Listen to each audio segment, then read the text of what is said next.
तर पडळकर त्याच्यावर बोलण्यास नकार देताना दिसतात। याआधी सुद्धा त्यांना प्रश्न विचारण्यात आला होता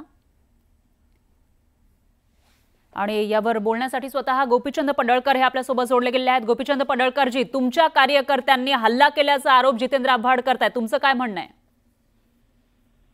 नाही, बघू काय काय झालंय, मी सांगतो सविस्तर जरा व्यवस्थित माहिती घेऊन। पण ज्या पद्धतीने मारहाण झालेली आहे आणि त्याच्यानंतर तुमची काल सुद्धा बाचाबाची झालेली होती, शाब्दिक बाचाबाची झाली होती आणि त्यानंतर आता कार्यकर्त्यांमध्ये झालेला हा राडा, याच्यावरून अनेक प्रश्न उपस्थित केले जात आहेत।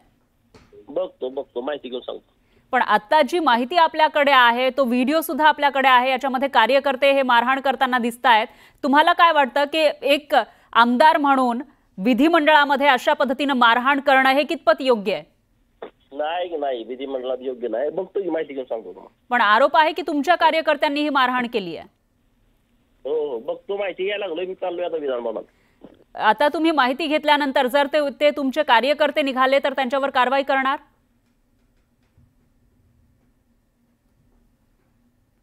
पडळकर यांनी आता सुद्धा उत्तर देण्यास एक प्रकारे नकार दिल्याचं आपल्याला पाहायला मिळतंय। तर बघतो असं ते म्हणतायत, त्यामुळे जो प्रश्न विचारला जातोय महाराष्ट्रभरामध्ये त्याचं उत्तर पडळकर सध्या तरी देताना दिसत नाही। आपल्या प्रतिनिधींनी त्यांना प्रश्न विचारण्याचा प्रयत्न केला होता, मात्र आपण माहिती घेतो असं ते म्हणताना दिसतायत। तर दुसरीकडे आरोप मात्र गंभीर स्वरूपाचे आहेत।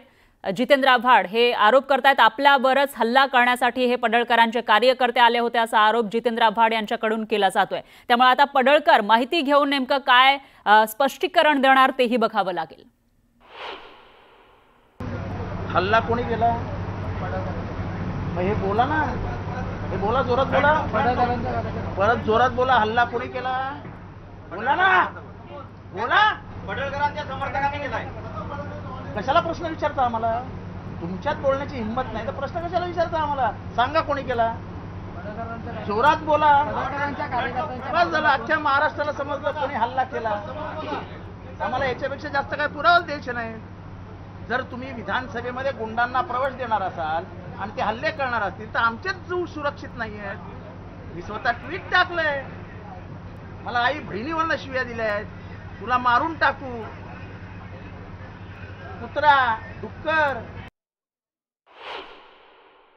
चालू आहे काय विधानसभेत? भाषण करून बाहेर आलो आणि थोडासा मोकळी हवा खेळायला बाहेर गेलो होतो, हा मालाच मारण्यासाठी आले होते सगळे। म्हणजे विधानसभेमध्ये विधिमंडळाच्या पायऱ्यांवर भवनामध्ये आमदार सुरक्षित नसतील तर कशाला राहायचं आमदार? काय गुन्हा आहे आमचा? कोणीतरी मवाल्यासारखा येतो, आमच्या आई बहिणीवर शिव्या देतो, त्याला ऑफिशियल लँग्वेज म्हणून डिक्लेअर करा ना।